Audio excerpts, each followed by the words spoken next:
ajili ya kondoo za Mungu. Amen, amen. Na lazima nyote mpokee faida.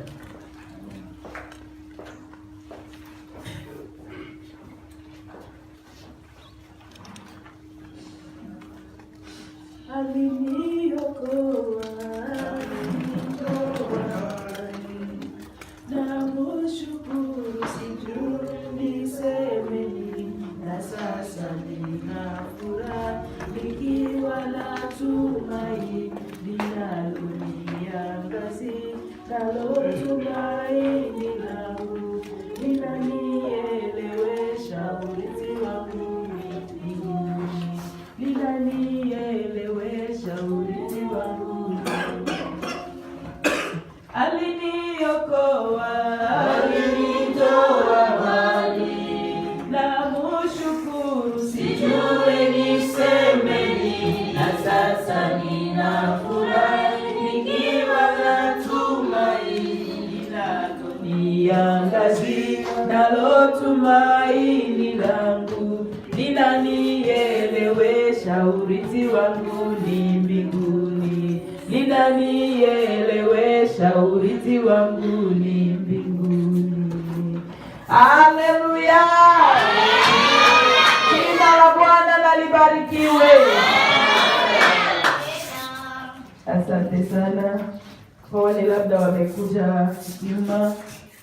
Ninaitwa kwa jina la Furaha Dorcas, niko mhubiri, mpashaji habari njema ya Yesu Kristo. Amen, amen. Nimetoka nyumbani tangu mwaka jana mwezi wa 11.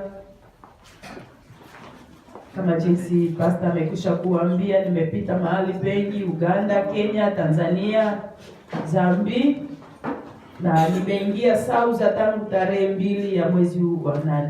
Amen, amen. Macho yenu iwe hapa, masikio yenu iwe hapa. Na nilianza kutumikia Pretoria, Durban, na niko Mossel Bay.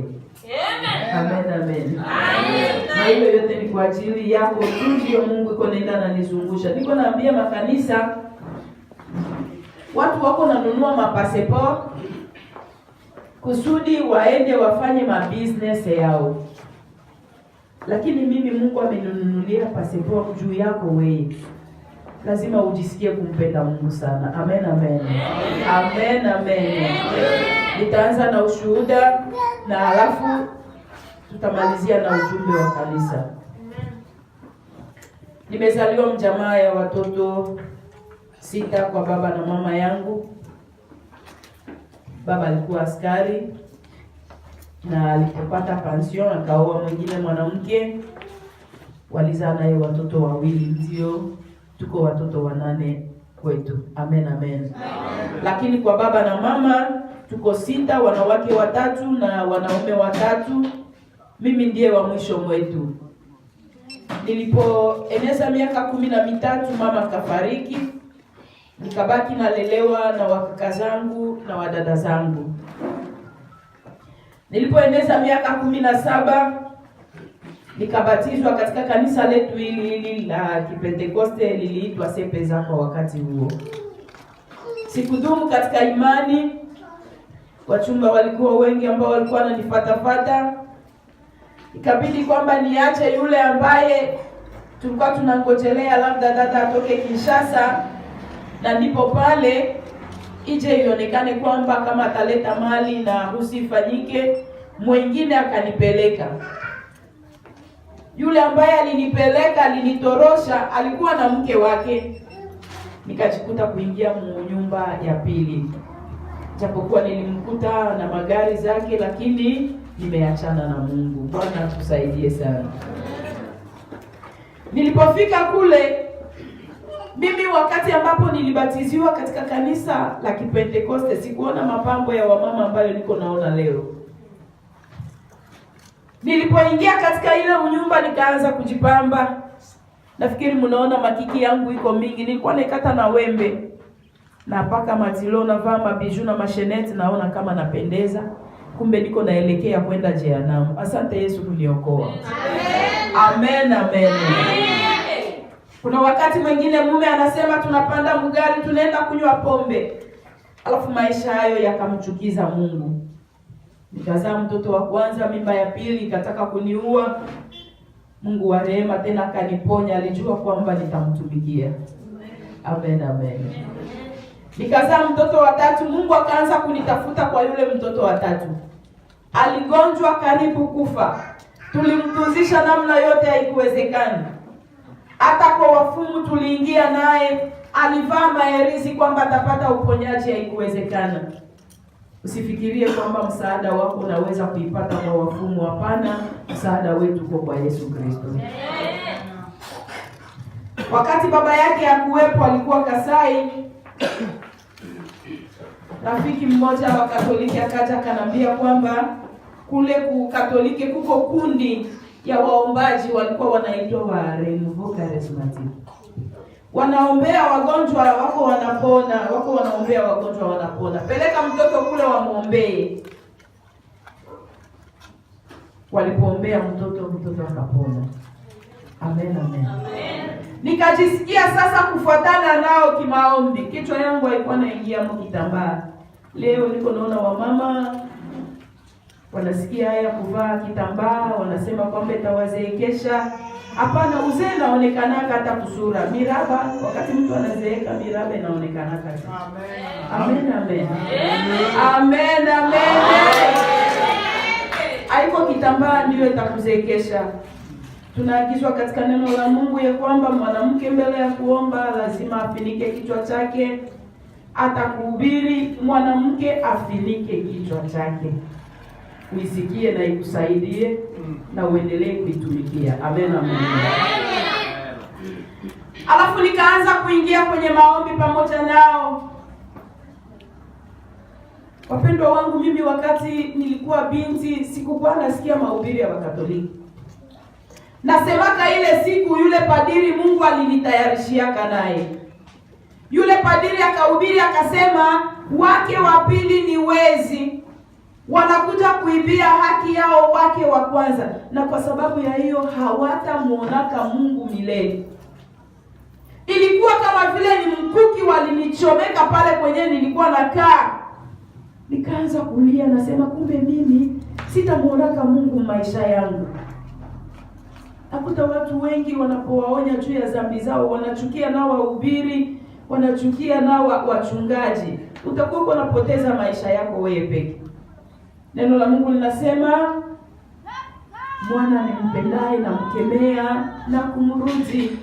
Mungu kwa sababu ya kutupenda iko na tuonya kusudi tumrudi kila leo. Amen, amen. Ijapokuwa nalia, najiuliza nitaenda wapi niache watoto zangu bado wangali wadogo. Mara nyingi wa mama wanatesekea hata kwenye watoto wako. Lakini ilikuwa siku moja nilala, nikaona kama niko kwenye ndani ya kanisa kubwa hivi ambayo haina mlango ya kufunga, mlango uko wazi. Alafu nikaona punda inatoka huko na mtu ambaye anapatia ile punda amevaa mavazi ya meupe sana. Nikaogopa, nikasogea kwenye ukuta. Akaniambia usiogope, toka nje. Nikasimama kwenye mlango, akaniambia nisome Ufunuo 3. Ufunuo 3. Amen, amen. Niliposoma kwa verse ya 3 inasema basi kumbuka namna ulivyopokea na kusikia. Yashike hayo na kutubu. Usipokesha nitakuja kwako kama mwizi na utaijua sana. Nikajiswali ni nini. Nikaenda kwa dada mmoja ambaye alikuwa anaingia kwenye maombi, akanambia dada, Mungu iko na kutafuta, Mungu anakupenda. Amen, amen. Amen. Lakini najiswali niende wapi? Bado watoto zangu wangali wadogo.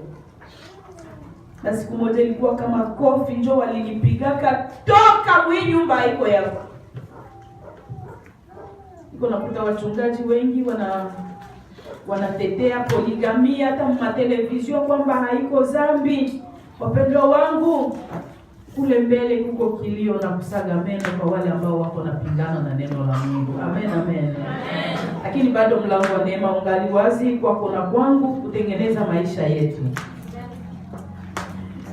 Niliweza kufunga vitu, baba yake hakuwepo, baba ya watoto hakuwepo, nikafunga vitu nikaenda nyumbani. Nilipofika nyumbani wakanambia, kama unataka kubaki hapa rudisha watoto waende kwao. Nililia waniachie yule mdogo, haikuwezekana, watoto wakarudi kwao. Kaka yangu akanibeba akanichukua mpaka Kalemi, nikakaa huko. Mungu akaendelea kunitafuta. Nilipofika kule nikakuta wako wanaingia Makatoliki. Nikaanza tena kujipamba, nikaanza kusukiwa, naanza kunywa tena pombe. Amen. Mungu hakuacha kunitumia wajumbe. Nikasema hata mimi nitakuwa naingia Ukatoliki kwa sababu Wakatoliki wao hawakuwa na masheria. Usijipambe, usikunywe pombe. Nitakuwa naingilia yangu kule. Nikawaza kama ni masheria ya Waprotestanti wala ya kanisa la Kipentekoste. Kumbe ni neno la Mungu ndilo linatukataza yale yote. Amen, amen. Na wakati Mungu alituma wajumbe kunionya, nikamrudilia Mungu. Mguu mmoja ndani ya kanisa, ingine nje, kama jinsi uko nafanya. Wanakuona Mkristo ndani ya kanisa lakini kule nje mpagani. Hapana. Lazima tukubali kuweka ama kukaa vizuri ndani ya Yesu ili tuone utukufu wake. Amen, amen. Nikaja kupewa kuimbo wa wokovu 207. Nasema umugeukie Mwokozi, jitenge na ovu na dhambi, babako angoja ufike, usiangamie milele. Haleluya.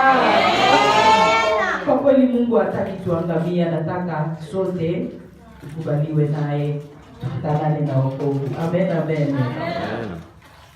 Na alafu nilipomrudilia sasa Mungu, ikaonekana nafanya mwaka mzima, yule mume ananirudisha na kataa. Ikafika muda ambao nikapata mwingine mume hapo Kalemi. Akaja akasema hana mke, ananipenda nioe, akaleta mali nyumbani, akabaki msehemu kidogo. Ilibidi twende naye kwa wachungaji, akaambia wachungaji kama ataamini. Ilibidi nirudi sasa nyumbani kwenda kuzungumza na baba yote na tumalize maneno na yule mume wa mbele. Yule mume akaja kunirudisha, nikamwambia mimi nimekwisha kukutana na wokovu na wewe uende kuokoka na mke wako. Nikarudi Kalemi, atukungoja tena kwamba turudi kwa wachungaji kwamba yule mume aamini. Akaja kuniomba kwetu. Nimewambia kwamba tuko wanawake 3 na wanaume 3 kwa nyumba ya baba na mama. Wale wanaume 3 ni watemwe de Jehova, mashahidi wa Jehova. Na wale wadada 2 ni Wakatoliki. Mimi ndiye Bwana amekutana nami kwa wokovu. Niko naendelea kuwaombea hata Mungu anaweza kuwaokoa na wao. Amen, amen. Mume akaja kuniomba nyumbani kwa kaka zangu, wakanipana. Tukaingia nyumbani kwangu. Mume akanambia ni Mungu mmoja ndiye tuko tunaomba. Mimi kwa dini letu walinambia nifanye miaka 3 celibatere kama nitaweza, kisha niende waniombee upadiri. Na kama sitaweza, kwa sababu mapadri zetu wanaowaka, sababu Wakatoliki nao wako makundi, kuko ba Orthodoxe na kuko bale ba Katoliki Roman. Amen, amen. Wao wapadri wao wanaowaka. Wakanambia sasa kama sitaweza kubaki celibatere, inabidi nioe mwanamke, kisha sasa tutafanya harusi, baadaye ndipo sasa wataniombea kuwa padre. Nilipoingia ndipo aliniambia kwamba alikuwaka na mwanamke zamani wakaachanaka. Basi tukaenda kanisani.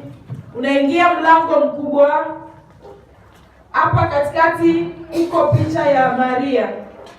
Mariamu mama wa Yesu, anabeba mtoto Yesu. Unapiga alama msalaba, unabusu ile picha.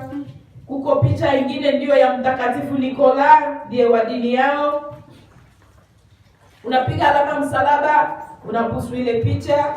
Huku mbele ndio kuko ya Yesu, ya Yohana Mbatizaji, ya Mariamu na ya Nikola. Unafika hapa mbele, unapiga alama msalaba mara 3, unasujudia.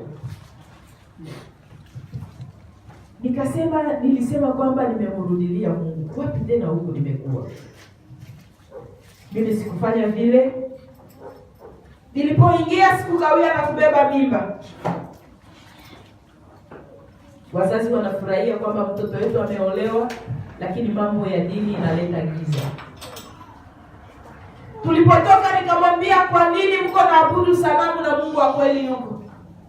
Akasema hapana, haiko kuabudu sanamu. Sasa utapata mafundisho, utapata kuelewa.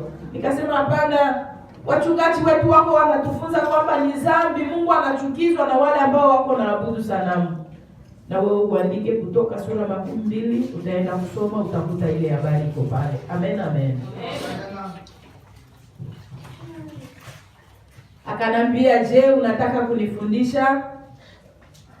Nikaona magumu inaingia sasa. Tukarudi nyumbani, nikaogopa. Nitaenda na katakata ushuhuda kusudi tufikie ujumbe wa kanisa. Amen, amen. Amen, amen. Amen. Nikakataa kwenda kuabudu mwile dini yao. Marenio zikaanza nyumbani sasa. Ananiletea wa ndugu zake, anasema kama mimi sitakubali kwenda mdini yake, ni heri unyumba uishe. Naambia ndugu zake, tafadhali sana. Yesu akasema ya kwamba roho irazi lakini mwili si dhaifu. Endelea kuniombea na ujiombee na wewe. Nikaambia ndugu zake, nasema aliambia wachungaji wetu kama daamini. Yeye akasema ni kweli. Kila mwanaume mbele ya kuoa akosea kusema uongo.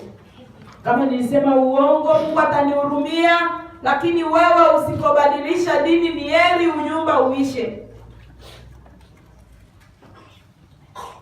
Amen, amen. Kuna vijana huko ambao bado hawajaoa. Ndio. Nitakusii kwa rehema za Mungu, hapana kuambia binti uongo juu mpate. Mwambie kweli, leo sina kitu, ya kesho Mungu ndiye anajua. Amen, amen. Amen. Sababu kama utamdanganya, mtaenda kufanyia mamariaje kama wapi? Uko na hiki na kile. Sasa atafika nyumbani anaikosa, kuliko unyumba wenu uende mbinguni, utakuwa unaelekea kwenda jehanamu. Ndio maana anza kumwambia ukweli wako leo, alafu akikukataa sababu yeye anapenda vitu, anapenda mali, Yesu atakuchagulia binti ambaye anatulia na utafanya naye mariaji. Sifa kwa Mungu. Haleluya. Alafu baraza hiyo ikatoka ikaenda mpaka kwa wachungaji. Kanisa letu lilikuwa mbali na Sepake. Nikaanza kuingilia 30 Sepeko, kanisa lingine la Kipentekoste lilikuwa karibu yetu, juu ya hiyo funzo ya dini. Wakamshauria mume ya kusikia. Nikaenda nyumbani, nikatulia. Nilikuwa nafanya mafungo ya siku 3 bila kula bila kunywa. Naambia Mungu, sitaki kwenda na hangaika kwa unyumba. Kuile unyumba ya kwanza nilikuta mwanamke. Hii anasema kwamba waliachanaka zamani, umuokoe mimi niendelee kuishi naye. Mawazo yangu haikuwa ndio ya Mungu. Kama mawazo ulio nayo haiko ndio ya Mungu. Bwana tusaidie sana. Kila mara Mungu alionyesha haiko nafasi yangu, kutoka njoo kutoka. Itasisa na kama kuna wadada ambao bado hawajaolewa. Najua kama dada akikawia kuolewa wanampanga majina ya bashangazi na bakesheni. Acha wakupange majina, lakini uolewe mapenzi ya Mungu. Sifa kwa Bwana. Amen. Usipoolewa mapenzi ya Mungu, jehanamu iko mbele yako. Mimi nasema asante kwa sababu Bwana amekwisha kuniokoa. Amen, amen. Wakati tunalala, anakamata picha ya Yesu anaweka kukitanda kumatela pale. anaweka na picha ya Nikola, analala na mimi nalala. Kwa nini kulala na mapicha kitandani? Hata naambia kitu, hakuna siku nilimsikia nasali kama Wakatoliki. Baba yetu aliye mbinguni alikuwa anapiga tu alama msalaba anakula, au anapiga alama msalaba analala. Hata anakuja akishakunywa pombe anafanya hivyo. Amen, amen. Nilipozaa mtoto, baba akaja kutuangalia Kalemi. Baba yangu mpagani, mama alikufa mpagani na baba alikufa mpagani. Baba alipokuja kututazama akanambia, mtoto wangu, unataka kunikoseshea mali yangu yenyewe ibakia juu ya mambo ya dini? Mwanamke akwake na dini, utakuwa naenda mdini moja na mume wako. Nikamwambia, hapana baba, mbele ya Mungu haiko vile. Mimi sitaangamia mzambi ya mume wangu. Wakati alifika kwangu akaambia mume, mtakuwa naenda dini moja na mke wako. Mume tena kiburi kainuka. Nilipolala usiku naona mtu anakuja kunambia, ukipima kwenda kuabudu mwile dini utapata pigo na utahesabika mfu mbele za Mungu. Wazazi na mume wanakogota, Mungu naye anakogota, nichague niende wapi? Nilikaa nyumbani, sikuwa naingia tena kanisani. Alafu mtoto alikuwa mzima, natoka nje niangalie maji kurobine kama imetoka, nasikia ananiita Mama Delphin. Naingia nyumbani nakutana mtoto ambaye alikuwa mzima tayari amekauka, pofu inaanza kutoka kinywani.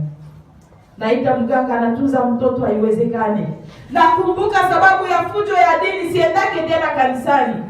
Nikasikia mwili unanitetemeka, nikasema, Yesu nataka kunitendea nini? Nikasikia sauti ya upole na moja nasema, mara 3 peleka mtoto wa muombe. Nilipomuomba mtoto akanisukuma mkono kule. Nikamwambia, huyu mtoto akifa leo tutaingia na wewe mrenio ya wanaume. Akasema, nitasema kama wewe ndio ulimuua. Nikamsihi, nikamwambia nipatie mtoto. Aliponisukumia mtoto, nilipotoka nje ndipo Mungu alinielekeza kwenye wataenda kuombea mtoto. Sifa kwa Bwana. Amen. Nilipofika na mtoto wakakemea zile mapepo ambazo zilivamia mtoto, mtoto akawa mzima. Jina la Bwana na libarikiwe. Niliporudi nyumbani namuita Baba Delphin, ananiambia, nyamaza na blozi yenu. Unatoka hapa wanachoma mtoto shindano 2. Hivi unataka kuniambia kama maombi ndio iliponyesha mtoto? Iko uchungu na kwako wewe ambaye katika kanisa la Kipentekoste ambapo unajua ya kwamba Mungu anaongeaka na watoto wake, anakuwa na jibu mahitaji ya watoto wake, lakini bado mguu mmoja ungali unaenda kwenye madawa, unafikiri kwamba kule utapata msaada. Hapana. Msaada wetu uko kwa Yesu tu. Amen, amen. Mwambie Mungu shida zako, atakuwa jibu. Nikaendelea kuabudu Mungu sasa, sababu ya kuogopa ile. Bwana tusaidie sana wapendwa wangu. Iko magumu kati ya waume na wake wakati mnakaa pamoja, huyu yuko dini yake, huyu yuko dini yake, iko matatizo. Lakini Mungu akusaidie hata wewe ambaye uko msimamo wa kweli, kumvute yule ambaye iko mpagani aje kwa Yesu. Amen, amen. Amen. Basi niliendelea kukaa na kuvumilia. Mtoto alipoeneza mwaka na miezi 3, akaandika barua ya kwenda kule kwa wakaka zangu, sababu walikuwa pale Kalemi kwenye nilikuwa nakaa. Akanambia jioni, ijapokuwa mambo ya fujo ya dini ilikuwa, hapana nipiga wala kuninyima posho, hapana. Akanambia tu magharibi twende kwanza kutembea kwenu. Kumbe alishawatumia barua. Tunafika kule na kwa reunion, akamwambia hivi, mimi nachoka na mtoto wenu. Wakamuuliza sababu yake, akasema ni dini tu. Wakamuuliza, mume na mke wanaweza kuachana juu ya dini? Na wewe ni kiongozi wa dini. Akasema, kama tukiendelea kuishi naye nitakuwa naona sawa vile shimo iko mbele yetu. Sababu waliona kwamba ninamziwilia maendeleo yake ilipata kule dini yao kwa sababu ya mimi kukataa kuamini kule. Wakamsugumia kaya, kaandika siko mke wake, tunaachana kwa lote. Wakaniswali, mimi nikasema mimi napenda mume wangu. wakasema anakuja kukuacha. Tukatoka nje na wale wakaka zangu. Tulipofika nje wakanambia hivi, mume wako anasema ukirudia kwake unaenda kuabudu mdini yake. Na sisi tunasema hivi, ukibakia hapa kwetu hautaleta mtoto. Wapendo wangu, mtoto alikuwa bado angali ananyonya, alikuwa na mwaka na miezi mitatu. Wamama ninyi ndio mnakuwa na uchungu wa kunyonyesha watoto. Nikaona kama ni kipimo kingine kimesimama mbele yangu. Kama nitaenda kulea mtoto wangu naenda kuabudu sanamu. Kama nitabaki hapa niabudu Mungu aliye hai, sitaleta mtoto. Nichague sasa kama mimi napenda mtoto au mimi napenda Mungu. Mungu atusaidie sana wapendwa wangu. Haiko kuitwa tu Mkristo, ina gharama yake pia. Mara nyingi tunasoma neno la Mungu, tunaiimba, lakini hatutaki kuishi neno. Tutaonaje ukuu wa Mungu? Mara tunaimba habari ya Abednego, Shadraka, Meshaki kwamba walikataa kuabudu sanamu, wakawatupa ndani ya moto. Je, waliungua? Hapana. Yule Mungu alitumika na wenzetu jana ndiye yule ambaye tunatumika naye leo. Na maandiko konende natimia. Kama Mungu hajakutumia mtu akushuhudie jambo fulani ambalo lilimtendekea kupitia maandiko, hautaelewa. Lakini yule Mungu wa jana ndiye yule tuko tunatumika naye leo. Amen, amen. Ilibidi twende kwangu. Nafunga vitu, sina nguvu ya kuvifunga. Namwachia nusu na mimi nabeba vingine. Na muaga namwambia baki vizuri, naye ananiambia nenda vizuri. Nilipofika kwetu, wamaina zangu kuniona tu wakaanza kulia. Kweli unakubali sababu ya mambo ya Mungu uache mtoto mdogo mwenye yuko na nyonyi? Nikakumbuka baada ya kunyonyesha nikaanza kulia. Nikamwambia hivi, kwa kweli mimi msipofanya angalisho mtanikosa. Kilicho ndani yangu akiniruhusu kuabudu sanamu. Nikaingiza vitu nyumbani. Wale wakaka zangu watembele Jehova wakanambia kaa pale. Wewe unakuja hapa, hatutaki ukusikia kesho naenda kanisa, naenda kumaombi, naenda kumkutano, naenda sijui kama ni kuma repetition, hapa ndio ba frère en Christ hapa tunakataa huyu pangu. Nikawaambia nimekubali kuacha mtoto wangu mdogo mwenyewe na nyonya juu ya Yesu. Kama nyinyi mtanikataa, Yesu hawezi kunikataa. Haleluya. Wakaanza kuliziaki, nikaanza kulia, lakini Yesu hakuniachilia hapana. Akanipatia Yakobo 1:12 inasema, heri mtu astahimilie majaribu, akikwisha kushinda atapokea taji ya uzima ambayo Bwana huandalia wampendao. Sifa kwa Bwana. Sifa kwa Bwana. Majaribu yote ambayo uko nakutana nayo Bwana anaijua, ni kwako kusimama imara. Amen, amen. Nikabaki nyumbani, nikafanya juma mbili pale nyumbani. Juma moja nilikuwa naombea tu mtoto. Nakumbuka mtoto namuombea, Mungu akamchunga, wala mwili haikumharibika. Kila mara nilipokuwa nikilala nililota habari ya kuhubiri Injili. Sikukuwa najua kama itatimilikiaka wapi. Niko nakuta madini za uongo wako wanasimama kwamba wanasema kwamba wanawake hawapashi kuhubiri, wanawake ni wakuzaa na kubaki wanalea watoto nyumbani. Wapi? Asante sana sababu nimesikia mchungaji wenu, pastor wenu amewatajia jinsi wa mama wa Biblia waliendelea kufanya kazi. Amen, amen. Kwamba wanawake watangazao habari ni jeshi kubwa. Ndio wanachochea karama ambayo iko ndani yako ifanye kazi kwa ajili ya utukufu wa Mungu. Amen, amen. Amen. Mungu anatumika jinsi anataka, anatumika na mwanamke, anatumika na mwanaume, anatumika na mtoto, anatumika na mkubwa, anatumika na vijana na anatumika na wazee. Sifa kwa Bwana. Haleluya. Amen. Bwana tusaidie sana. Wanasimamia katika lile neno ambalo Paulo alileta kama mashauri. Lakini yule Paulo tena ndiye anasema mwanamke asiombe wala asihubiri isipokuwa amefunika nini? Afunike kichwa. Ndio maana utakuta hata Petro anasema sababu ya hekima ya Paulo walio wengi wanachukua maandiko yake vibaya. Bwana tusaidie sana. Na basi katika ile juma mbili pale ikaonekana kwamba wanakuja tena kunirudisha kwangu. Lakini nikaenda watumishi wa Mungu waniombee. Na Mungu akanipatia Isaya 41:9-15. Wakaniambia kwanza ule mume asishinda teko nenda anakusumbua. Wewe uko mtumishi wa Mungu. Sasa niko najiuliza ile utumishi itatokeaka wapi? Ndio maana kama Mungu alikuaitia kitu, acha kujivuruga kila leo. Mungu asemake uongo, akiaidia anatimizaka tu. Sifa kwa Bwana. Sifa kwa Bwana. Wengine wako unashindwa kusema hata amen. Uwe hapa. Sijui kama tulianza na ninyi, kama nilisema hili jambo kwamba tulikuwa naombea waimbaji Bukavu. Waimbaji kanisani, mabinti wamoja, waimbaji kanisani lakini wachawi wakubwa. Nilizungumza na ninyi hiyo, hapo nilizungumza wapi? Aha. Amen. Amen.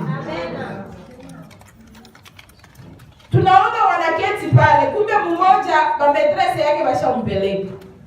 Mungu alipoyafunua ndipo alishituka. Anasema walikuwa walishanipeleka kwa kibonge. Wenyewe wanajua Bukavu, wanajua kwa kibonge. Amen. Chikaze na wewe wasikupeleke mshopo. Tutakuona na ikala huko, kumbe ulishaenda wapi? Wala msano. Amen. Wapendwa wangu, kusikia furaha ya Mungu kunituma mbele yako. Amen. Na upate kunifuata, mwambie Mungu nigawie sehemu yangu ambayo ilifanya mambo mtume huyu mama huko. Utakuwa mheri. Amen. Alafu wakanipatia ile Isaya 41:9-15. Wakaniambia wewe uko mtumishi wa Mungu, kwanza yule mwanaume asishinda hata anaenda yuko na kusumbua. Basi nikarudi nyumbani. Niliporudi mume akafikiri kwamba nitaenda kujuta kusudi niingie mdini yake. Alipoona naendelea kuabudu Mungu mdini langu, haikuwezekana. Malipizi iliendelea kuongezeka juu ya malipizi. Majaribu iliendelea kuongezeka juu ya majaribu. Hapana kumchukia Yesu juu ya majaribu. Amen. Nilivumilia nyumbani mwaka na miezi 10, hakuna ndoa. Sikwenda kuzini nje. Nilimwambia unisumbue, lakini sitaenda kuzini nje. Yesu atafanya mapenzi yake kwa ajili yangu. Sifa kwa Bwana. Nakuta wababa wengi wameanguka mzambi, wameweka masababu ya wake zao mbele. Wake wengi wameanguka mzambi, wameweka masababu ya waume zao mbele. Wapendwa wangu, kama jinsi Mungu hakumkubali Adamu juu ya kumweka Hawa mbele, na wewe leo Mungu hatakukubali. Kila mtu atachukua mzigo wake mwenyewe. Jikaze ushinde majaribu, wala majaribu isikushinde. Amen. Niliyavumilia yote kuliko mimi nichoke. Tena mume akachoka, akaandika tena barua. Kuliko watuite sote, wakaniita peke yangu. Wakaniuliza, hatutapataka furaha juu yako? Nikasikia uchungu, nikasema basi kumbe nikubali nende niabudu mtini ya mume wangu kusudi ipendeze, unyumba wangu ifurahishe wazazi. Kabla sijajibu, machozi kaanza kuniteremka. Nikasikia sauti natoka kwa mbali ikisema, ni nini tatutenga na upendo wa Kristo? Je, ni mateso ama ni kufukuzwa? Nikaambia wakaka zangu, kwa kweli si wadharau. Kilicho ndani yangu akiniruhusu kuabudu sanamu. Wakaniambia, malaika unatuona sisi tuko mugiza na mume wako, wewe njoo mverite. Akikufukuza usipime kufika hapa. Kama utaenda kwa pastere yenu uende, au kama utaenda kwa baba yako Uvira. Nikamwambia asante na shukuru. Nikarudia nyumbani, nikazungumza na mume yote. Mume akasema hata acha kazi yake kusudi anipeleke nyumbani. Nitaenda hapo peke yangu. Nikavumilia na mtendea mema nyumbani, lakini kwa sababu siingie mdini yake, inaonekana kwamba hakuna kile ambacho nampendeza hapo. Na ilikuwa siku moja saa 4 ya usiku, Tabitha kanambia, mimi nachoka na wewe, pesa hizi nipatike wende kwenu. Nikamwambia kama umechoka na mimi, peke yako nipeleke nyumbani, mimi sitachukua zile pesa. Akanambia na leo ukipima kuingia mwenye nyumba sasa mimi nakuua. Nikaenda kukaa kwenye mafiga. Akatosha vitu, anatupa nje, anatupa. Nakaa nikimtazama tu. Alipoenda kupumzika, anabeba mtoto wake, nikamfuata nikamwambia nipatie basi hata mkeka, nitandike hapa kusimama mafiga nilale. Akanambia ukisema tena nitaiunguza sasa hivi mbele ya macho yako. Nashukuru Mungu kwa sababu hakuna siku alinipiga hapana. Labda angeniachaka hata kilema kwa sababu ya hasira ya kumziwilia maendeleo yake. Mungu atusaidie wapendwa wangu. Tusimfuate Mungu sababu ya maendeleo ya mambo ya dunia hapana. Muamini Mungu kama Baba, kama Mwokozi wako, na umwachilie yeye ahudumie maisha yako. Sifa kwa Bwana. Sifa kwa Bwana.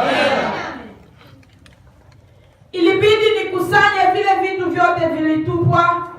Aliingia nyumbani akaenda kulala, nabeba mtoto wake, nikatandika manguo kusima.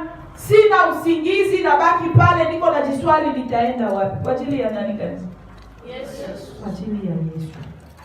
Ndio hii niko naambia makanisa, kuitwa Mkristo haiko prestige. Kuitwa Mkristo haiko bango neba nione na mimi nakuwa Mkristo kama Joa Mosolbe. Amen. Amen.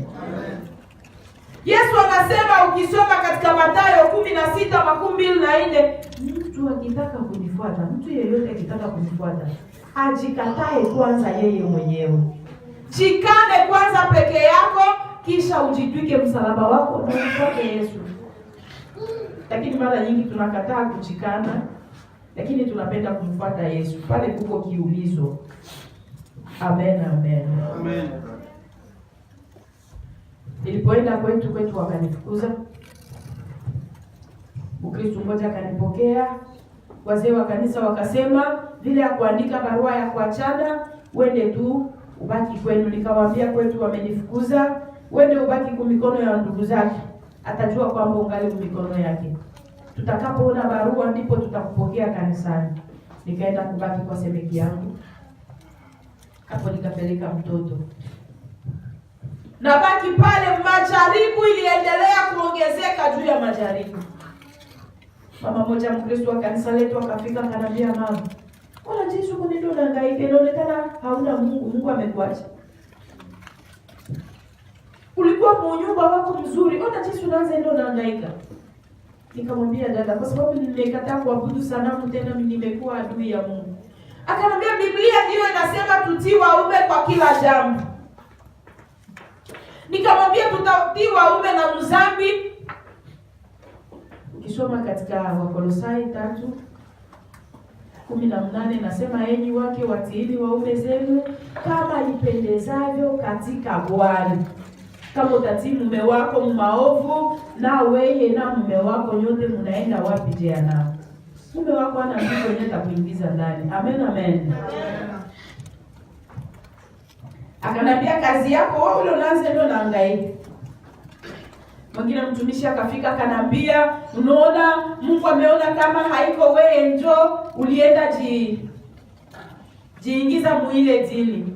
Sababu ni mume wako, wewe ubaki tu mule kanisani, uendelee kuabudu naye pamoja, na ni pale utaendelea kumwombea Mungu, na ni pale Mungu atamgeuza. Wapendwa wangu, kanisa la Mungu liko nalilia Mungu atupatie roho ya kupambanua. Upate kujua ni watumishi gani ambao uko nakutanana nao maishani mwako. Wako wanakushauria nini, wanakufunza nini? Amen. Biblia hii wamoja wanaitumia kupoteza watu, na wengine wanaitumia kuokoa watu. Sifa kwa Bwana. Haleluya. Mungu atupatie roho ya utambuzi, tupate kuwa naelewa ni walimu gani, ni manabii gani ambao tumekutanana nao maishani, tupate kuwa washindi. Haleluya. Amen.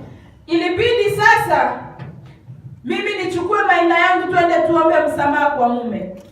Kufika kule Mungu akafunga mlango, mume akafikiria kuandika barua ya kuachana. Mungu akanitumia mjumbe anasema, Dorcas, kwa nini imani ya mashaka? Unataka kugeuka kama jinsi mke wa Lutu aliangalia nyuma kageuka nguzo ya chumvi. Nikaanzana tena rehema mbele ya Mungu, rehema. Na mume akasema nitoke kule kwa ndugu yake. Ilibidi niche na barua mpaka kwa wazee wa kanisa. Walipoiona nao wakaogopa. Wakasema kuna wazazi wako wa mwili, sisi ni wazazi wa kiroho. Kama tukikuchukua hapa kanisani labda shida itatokea, kanisa itapata magumu. Amen, amen. Nikakumbuka neno ambalo limeandikwa katika Yeremia 17:5, amelaaniwa mtu yule amtegemeaye mwanadamu na kumfanya kuwa kinga yake, na moyoni mwake amemwacha Bwana. Wapendwa wangu, hapo kwa ajili ya nani? Ya Yesu. Kwa ajili ya Yesu. Hata kesho unapokutana na shida, Mkristo mwenzako afiki, mtumishi afiki, kama wanadamu wanaweza kuwa nao wana matatizo yao.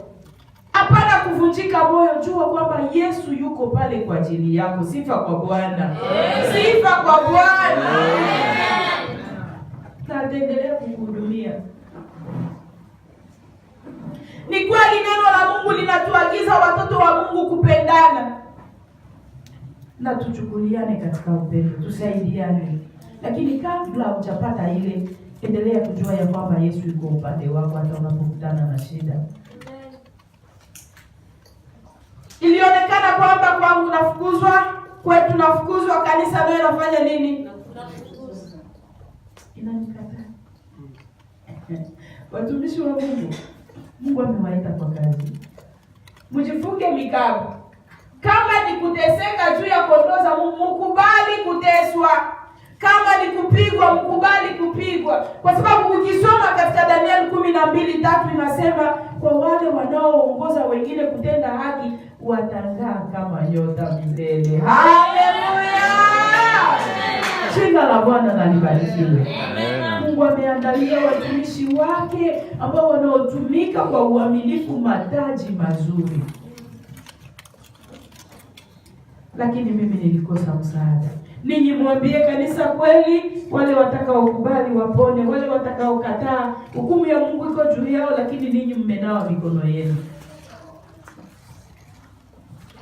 Ni hapa ambapo ninasemaka ni heri ukose kila kitu maishani, ukose mali, ukose mtoto, ukose sijui mke, ukose mume, ukose kila kitu, lakini wakuachie Yesu ndani ya maisha yako. Amen. Kama watakuachia Yesu ndani ya maisha yako, aweza kukusogezea kila kitu ambacho kimepotea maishani mwako. Nimefukuzwa nafasi hizo 3, niende wapi? Ilibidi Yesu anipande kwa mikono ya watumishi wake wengine. Ni pale ambapo alifunua kwamba ni yeye aliniita kwa kazi yake. Sifa kwa Bwana. Amen, amen. Na wakati nilikaa nao, ilibidi nirudi nyumbani kwenda kuonana na wazazi, kisha tena nirudi Kalemi kwa mikono ya watumishi wa Mungu. Nilipofika nyumbani, baba anatongoka. Sitaitika, nilikuwa nipitia hapa kwamba kwenda kwa kanisa. Umenikoseshea mali, ningepata juu yako, maparsele ningepata juu yako. Huyu Mungu kuna kazana naye, unaweza mtume aenda kuletea, akuletee moto pale kwa jirani, atakuletea. Wapendwa wangu, juu ya Yesu nilitaabika. Amen, amen. Amen, amen. Huko unachezesha Yesu kwa sababu hujajua kwenye alikutoa. Kama utajua kwenye Yesu alikutoa, hata ujapokuwa peke yako msiri, utakimbia kutenda dhambi. Amen, amen. Nikalia, naambia baba, mniache huru niabudu Mungu. Akaandika barua, akaitisha mume hakufika. Ilibidi niende kuona dada yangu, tulikuwa na miaka mingi hatuonane. Nikajisikia pia niende Bukavu. Nilipolala usiku, nikaona mtu anakuja kunambia utahubiri neno kumfuata Yesu, Marko sura 1. Nikashituka, nikasema au ni ile mandoto zenye nalotaka ama ni kumbe sasa utimilifu wake unaenda kutimia. Na ni pale mchungaji akanambia usiku wa siku ya 3, sababu walikuwa wanakusanyika siku ya 4 jioni, akanambia usiku wa saa 3 za usiku anatoka mshambre yake, anakuja ananiambia Dorcas, wewe ndio utatuhubiri kesho, na anatoka naenda. Wapendwa wangu, nilisikia kama vile ni mzigo ya tone ngapi walinishushia. Niko naona watu wanapigania kazi ya Mungu, niko najiuliza hawasikiake uzito yenyewe ndani. Amen. Nilijaribu kumuuliza mchungaji, unasema nini? Anatoka anaenda mshamba yake. Ile siku niliona kama vile haikukawia na kukucha. Ile usiku. Ile siku niliona kwamba jioni haikukawia na kufika. Niko nasikia uoga mwingi, mashaka, lakini nasikia sauti ya upole na naambia tunayaweza mambo yote katika yeye atutiaye nguvu. Haleluya. Saa ya kuingia kanisani nakaa mbele huko. Niko nasikia sawa vile niko natetemeka mwili yote. Lakini watu wanaona yao wako na nani? Na mgeni. Yale yote hawayaoni. Amen. Mpendo wangu, ngoja muda wa Bwana kwako. Hata watu wanakimbia kutafuta kwamba niko muile kanisa abayaniombeaka mtumishi. Tulia tu, mapenzi ya Mungu. Muda wako ukifika atakutimizia yale ambayo alikuwa itia. Mwanadamu kwa wivu wake anaweza kufunga hii mlango, lakini muda wa Bwana ukifika, kwa sababu hawaiziwi yake, atabomoa hii kibambazi kusudi akutimizie yale yote ambayo alikuwa itia kwa maisha yako. Haleluya. Amen. Alafu waliponialika kuhubiri, Mungu yepeka kajitumikia. Nilipomaliza na keti, nasikia mchungaji anatangaza ni yeye tena mhubiri wetu atahubiri kesho. Kwenye niko nikasema yeye nilikuja kuhubiri huko. Amen. Nilipoenda nyumbani, Mungu akanipatia tena neno. Nilipotumika wakapanga tena siku ya Mungu. Na ni pale ambapo alituma mtu kuja kuniambia ndio kazi ambayo nimekuitia, utakuwa unanitumikia hii. Sifa kwa Bwana. Sifa kwa Bwana. Wakataka nibaki nao, lakini Mungu akachagua mji. Wale ambao wanajua Kongo wanajua Kamanyola. Mungu akachagua ile mji kuwa mji wa mafunzo yangu na Mungu. Niko nafikiri kwamba nitarudi Kalemi tulipoomba. Mjakazi mmoja akasema ninaona unapanda bisi, unafika katika ile mji wa Kamanyola, wanakushusha, wanakupatia Biblia na sauti ya Mungu inasema utafanya mwaka mzima kwa ile mji. Mimi sikukuwa nachunguza maisha yangu wala sikukuwa nalima. Sasa hii mji nitabakia amo, niko nafanya amo nini? Mimi niko naenda Kalemi kumikono ya watumishi wa Mungu. Wapendwa wangu, njia zote Mungu alihakikisha kwamba ni yeye ametaka nibaki kwa ile mji. Sifa kwa Bwana. Sifa kwa Bwana. Ni mule ambapo alinifunza kwamba unaweza kosa chai asubuhi ukashinda vile, unaweza kushinda na njaa ukalala vile, unaweza kukosa sabuni, unaweza kulala mgiza. Mwizo majia zote Bwana aliendelea kunifunza. Nikataka kujiingiza muuchuuzi, akatuma mjumbe kutoka Kuselpa. Kaja kunambia Bwana ananituma nikwambie usipofanya angalisho ataondoa kitu aliweka ndani yako. Nikaenda kwa magoti nikasema Baba ni rehemu. Najua ndani ya Biblia uliita wakina Petro, Andrea, Yakobo, Yohana, ulikuta wako navua samaki, ukawaambia utawafanya kuwa wavuvi wa watu. Lakini Paulo alikuwa anahubiri na yuko anashona hema yake na msaidia. Nichagulie kile ambacho nataka. Wapendwa wangu, Biblia hii iko kubwa. Nilikuwa bado sijasoma ile andiko Biblia ambayo Mungu alinipatia ile siku. Ndio mmoja tusomee Yeremia 31:3-4. Sikie jinsi ile neno inasema.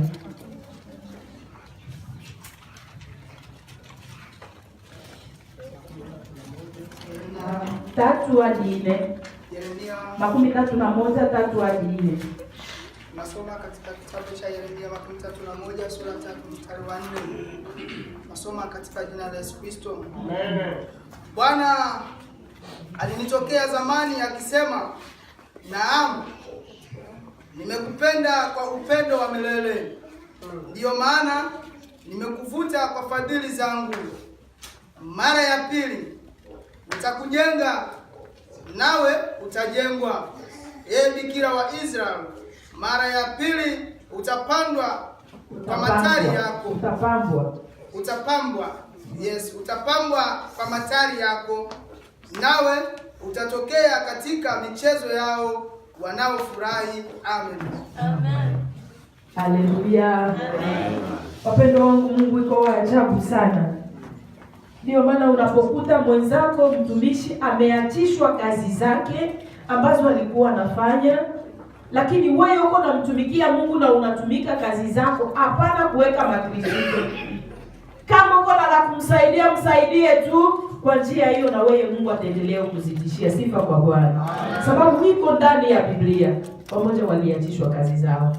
Nilijaribu kushona matriko, nilikuwa na hata hivi sijui hata siwezi kukumbuka, hata labda wajifundishe hapa. Amen. Nilikuwa nashona matriko, unaiangalia hivi ya babebe, unafurahi. Itaenda msoko, nani ataiona? Ya mwisho ndio ilikuwa sasa kupotea na pesa hakuna, ikaenda hivyo. Bwana tusaidie. Nilipokubali kunyenyekea mapenzi ya Mungu, amen. Na yeye mwenyewe akaendelea kunihudumia. Sitabiri yake watu munivike munilishe, hapana. Yeye mwenyewe yuko natumika, ananihudumia, ananilisha, ananihudumia njia zote. Na nile niko nafunza wa Kristo, haiko sababu ya kupata mavazi uende ufanye uzinifu, ufanye hiki na kile cha kumchukiza Mungu, hapana. Ngoja uone nini Mungu atatenda juu ya maisha yako. Sifa kwa Bwana. Nashukuru Mungu sababu huyu Mungu ni mchungaji mkubwa. Wale watoto niliwacha wako wadogo. Wa kwanza alibaki na miaka 5, wa pili alibaki na miaka 2.5, wa tatu alibaki na miaka 2. Si mnasikia wale watoto walibaki wadogo sana, na labda pengine wangelijua hata maishani. Kwa kweli Mungu ni mkubwa sana. Alafu nilikuwa nafanya nikikaa kuwakumbuka wale watoto, Mungu atatuma mjumbe. Wale watoto ambao unawaza, uko nakumbuka, wewe uko na walea. Nikikumbuka tu hivyo nasema hapa Mungu anaweza hawa watoto, na mimi nabaki tu kumtumikia. Naanza kuomba rehema juu yao na juu yangu. Mungu akachunga wale watoto, na ilikuwa magumu ninapoenda kuangalia kwao, baba yao anatomboka na kataa kabisa. Hata chakula nikipeleka, akikutana kwamba nilifika pale, anakirudisha. Na hiyo ilikuwa matatizo makubwa. Niliweza kumwendea wakati mmoja, namwambia nataka amani na wewe. Mungu ndiye aliniita kwa kazi yake. Shangazi yake akamwambia ruhusu mzazi mwenzako akwenda kuja kuona watoto, lakini haikuwezekana. Nijapotaka kwenda nakataa kabisa. Sitakubali nikuona naingia mpango kwamba nakuja kuangalia watoto tena uwaage uondoke uende, watoto wangu wabaki na uchungu. Kama wewe utabakia na Mungu, sisi tutabakia na shetani. Akataa.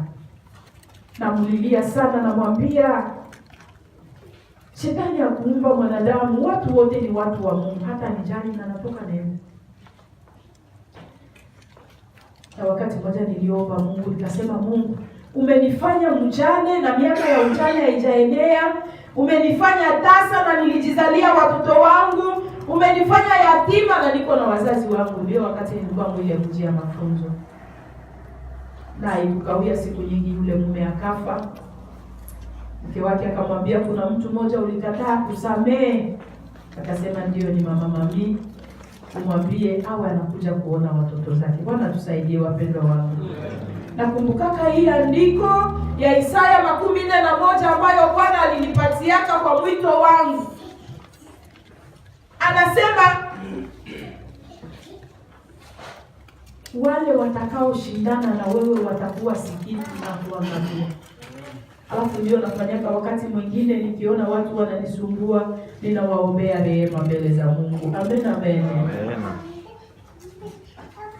Na basi wale watoto, yule mkubwa, wakati nilianza kuhubiri Injili nilikuwa na miaka 13. Na nilipoeneza miaka 36. Tafadhali. Nilipoeneza miaka 36 nikapata mjukuu wa kwanza. Na hivi wote wako na watoto, sababu ni binti wawili na kijana mmoja. Na wote wamekwisha kunipatia wajukuu katika miaka 55 na wajukuu 13. Haleluya! Jina la Bwana libarikiwe. Amen, amen. Mungu amewajalia neema, wako Ulaya, wanakaa huko. Niko naendelea kuambia, ujapokuwa Mungu katika nchi za watu za kigeni, muendelee kumkumbuka Mungu huko. Amen, amen. Amen. Yule mkubwa ndiye anasemaka, mama nitakuitisha uje ukae karibu yangu. Nawaambia mama, Mungu iko nasema sababu niko namtumikia, njoo maana iko na wachunga. Kama nitaacha kazi ya Mungu na kwenda kwenye Mungu nitawaletea shida.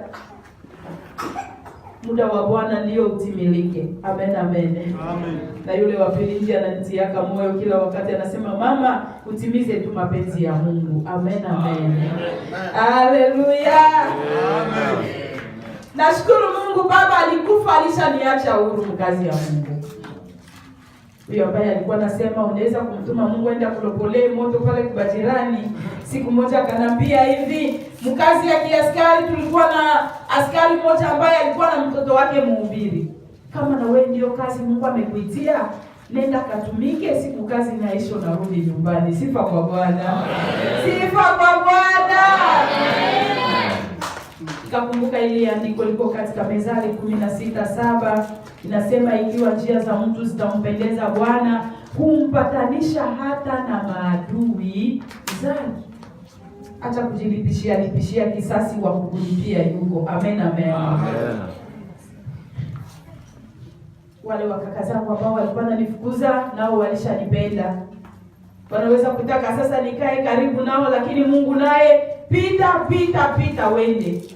Ule wa pili, ule mkubwa ndiye kila mara ananitia kama ananiambia, sababu nilitoka Kongo 2007 nikatembea province kama 8 mwinchi ya Kongo mwinjili tu.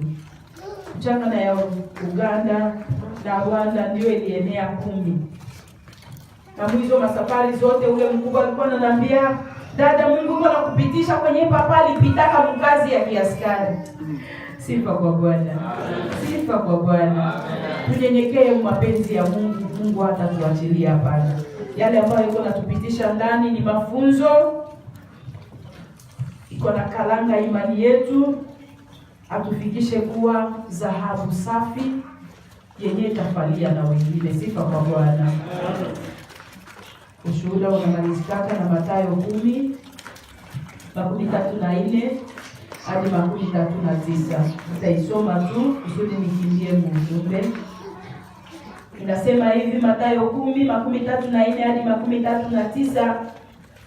Msizani ya kuwa nimekuja kuleta amani duniani, la sikuja kuleta amani bali upanga.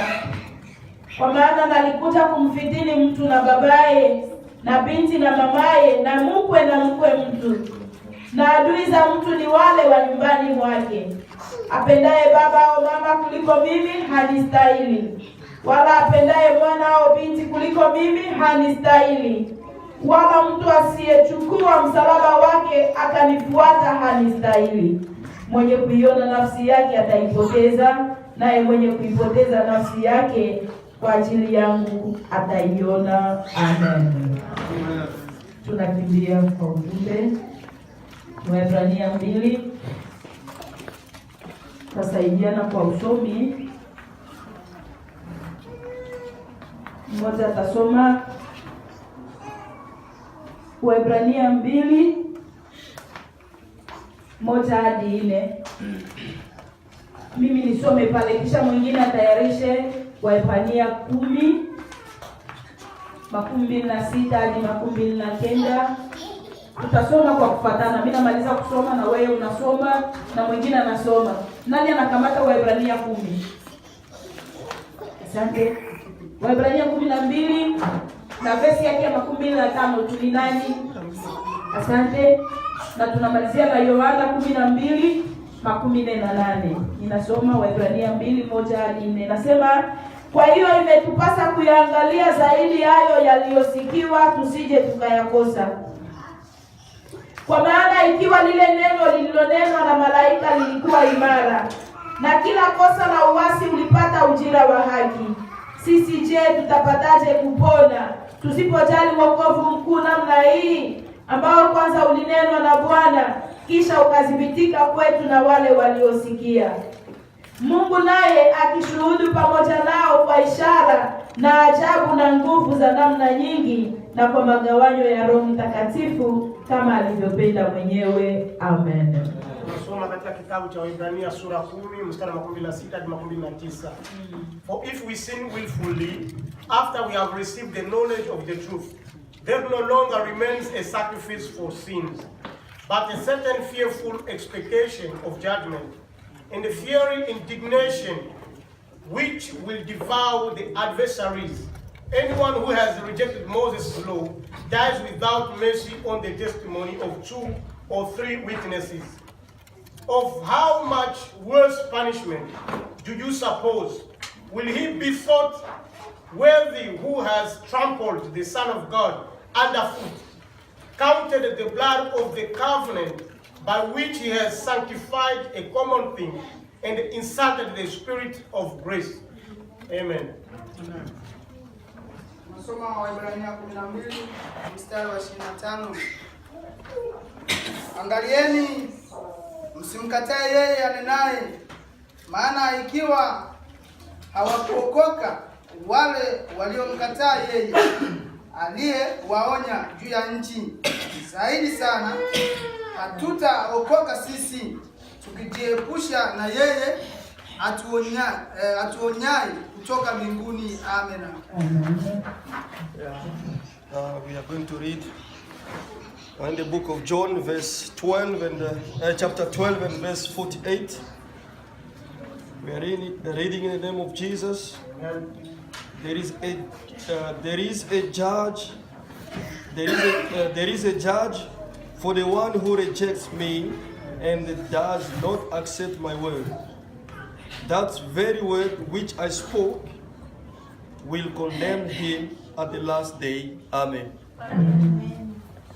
Yeye anikataye mimi, asiyakubali maneno yangu, anaye yule amhukumuye. Lile neno nililolinena ndilo litakalomhukumu siku ya mwisho. Bwana tusaidie sana. Amen, amen. Wapendo wangu, ni habari ya kujali wokovu. Wenzetu ambao Mungu alituma Musa kwenda kuwakomboa katika nchi ya Misri, kwamba wanaelekea katika nchi ya asali na maziwa, Kanaani, kwa sababu ya kutokuamini kwao, wengi waliangamia njiani. Amen, amen.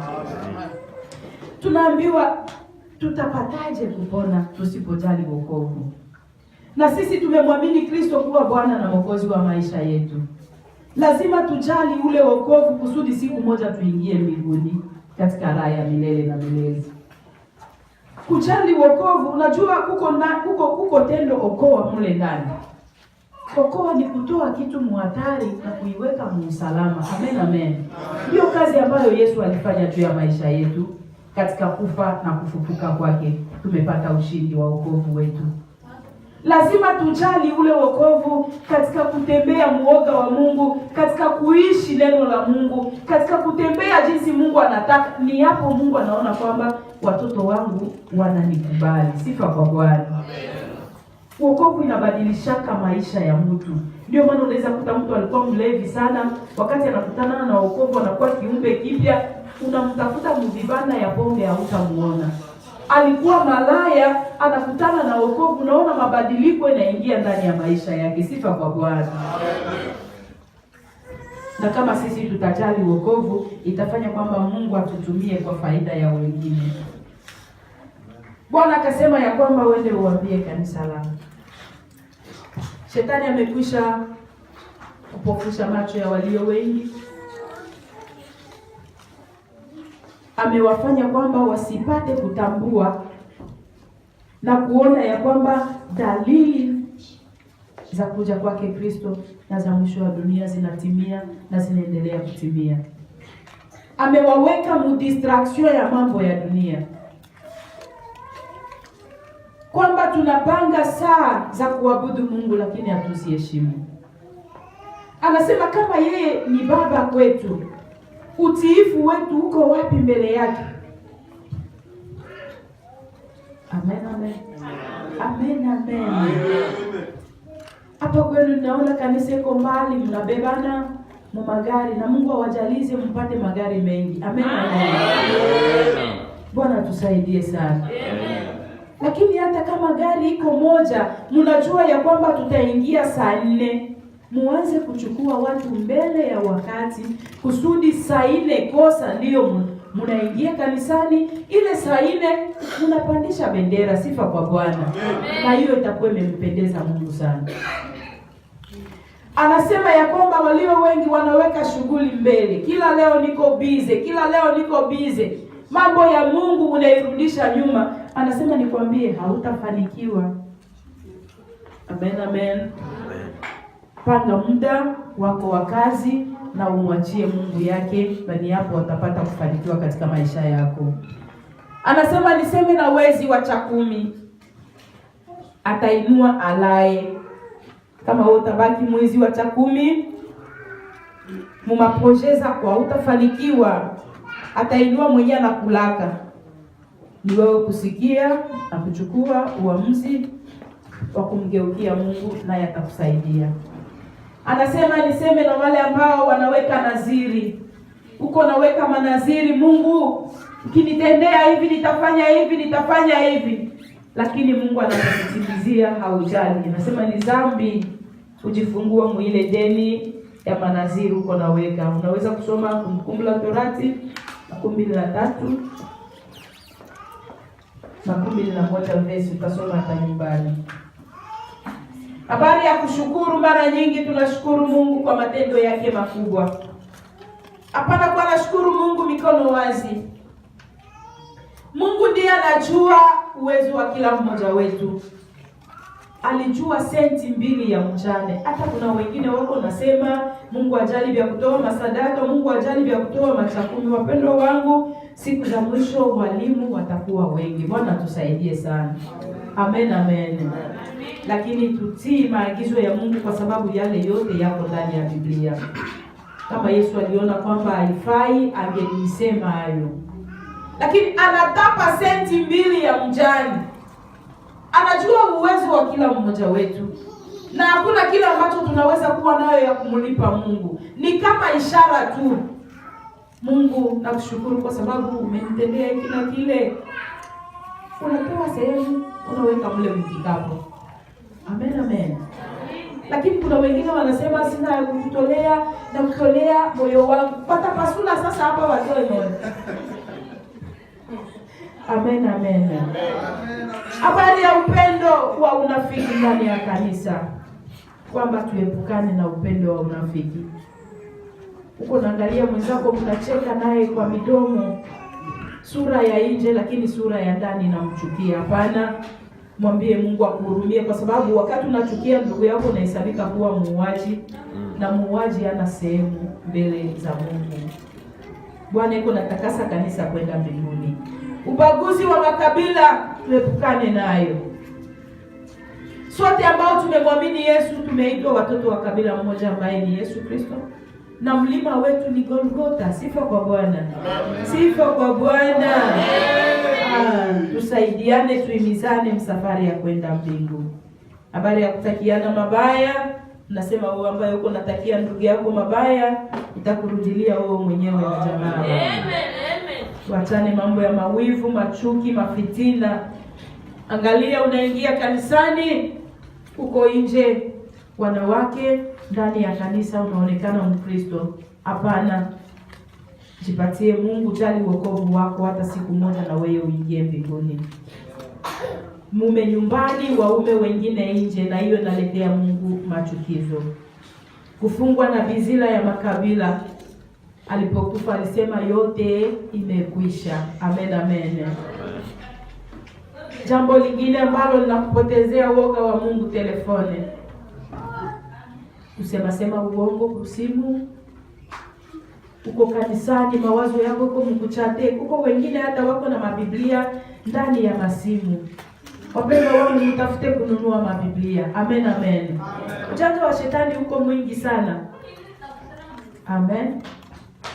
Mnafikiri kwamba wale ambao wako nauzisha hii mabiblia, wanatengeneza hii mabiblia, wakati wanaona kwamba watu hawanunue tena mabiblia, itaendelea tu kutumika? Hapana. Hata ifungu. Sasa wewe mwenye uko na biblia yako tu ya msimu, na kule sasa wakiikata hayo, wakitoa hayo, uchache wa shetani uko mwingi sana kutoa watoto wa Mungu mlengo ya Mungu. Unakuta mwingine iko na simu, iko mkanisa, simu inalia, anachomoka kwanza nje, anaenda nazungumuza, njoo anarudia mkanisa. Hiyo mizaa tunawekea Mungu, tunajiwekea sisi wenyewe. Niko nauliza ndani ya makanisa, kama tunafaa reunion na president, utatoka nje na simu, haba kufungia hata. Amen, amen. Sasa tuko tunaogopa watu wa dunia, wakuu wa dunia. Huyu Mungu ambaye ni president juu ya mapresident wote, ni mfalme juu ya wafalme wote, kwa nini tusimheshimu? Na hiyo kila leo shetani iko naturudisha nyuma, tunashuka maeskalia ambayo tulikuwa tulishapanda, mubitu kidogo kidogo yenye tuko tunadharau maisha yetu. Bwana tuhurumie sana. Amen, amen. Amen. Amen. Mungu akusaidie utumie telefone yako kwa ajili ya utukufu wa Mungu. Amen, amen. Amen. Kuna ujumbe mwingine ambayo Mungu alinipatia juu ya kanisa. Nilimkatalia Mungu.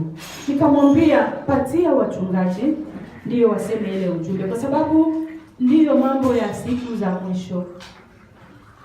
Akanambia kama utanyamaza au utasema, nitaingia kuharibu jamaa lako. Na wachungaji ambao watakusumbua kwa ile ujumbe, nitaingia kuharibu jamaa zao. Wapendwa wangu, Mungu haiko wa kucheza naye. Huyu Mungu ambaye alifanya kwamba Nebukadneza ajikute yuko mpori, mfalme mheshimiwa, miaka 7, ndipo alikuja sasa kumuhimidi Mungu na kujua ya kwamba yuko Mungu ambaye anastahili kuabudiwa. Amen, amen. Haiko wa kucheza naye. Nimewahi kuona mchungaji mmoja, mtoto wake akafariki ghafla kwa sababu ya kupingana na hii ujumbe. Mungu atuhurumie sana. Ni ujumbe kuhusu mapambo. Amen, amen.